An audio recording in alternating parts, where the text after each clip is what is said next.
ময়মনসিংহে মনোনয়নপত্র জমা দেওয়ার আরও খবর জানাতে সরাসরি যুক্ত হচ্ছে সহকর্মী ইমরান হাসান রাব্বি। ইমরান, যেমনটা জানাচ্ছিলাম যে উৎসবমুখর পরিবেশে মনোনয়নপত্র জমা দিচ্ছেন ত্রয়োদশ নির্বাচনের প্রার্থীরা। ময়মনসিংহের খবর একটু জানতে চাই, কি বলছেন প্রার্থীরা, জানাবেন।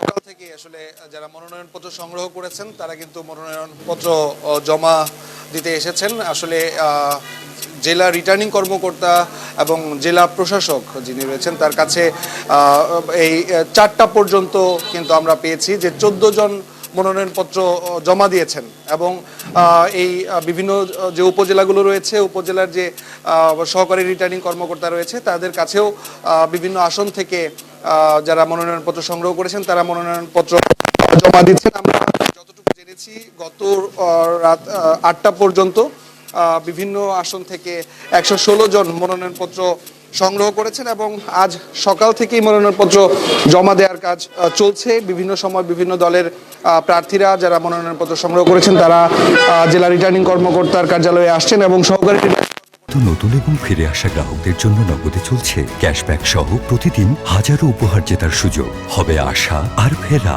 সারপ্রাইজ সেরা।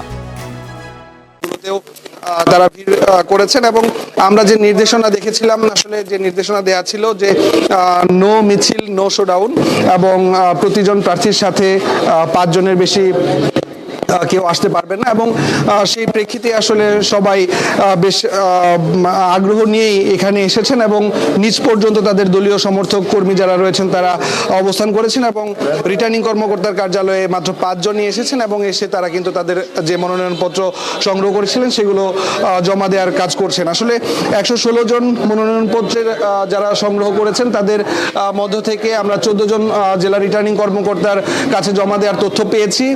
বিকেল 4টা পর্যন্ত আর 1 ঘন্টা বাকি রয়েছে। নির্বাচন কর্মকর্তা আমাদেরকে জানিয়েছেন একদম ঠিক বিকেল 5টার পর কারো মনোনয়নপত্র জমা নেওয়া হবে না এবং 5টার ভেতরে যারা এই গণ্ডির ভেতরে বা প্রশাসন নির্বাচন কমিশনের আন্ডারে থাকে, প্রশাসন নিরপেক্ষতা যাতে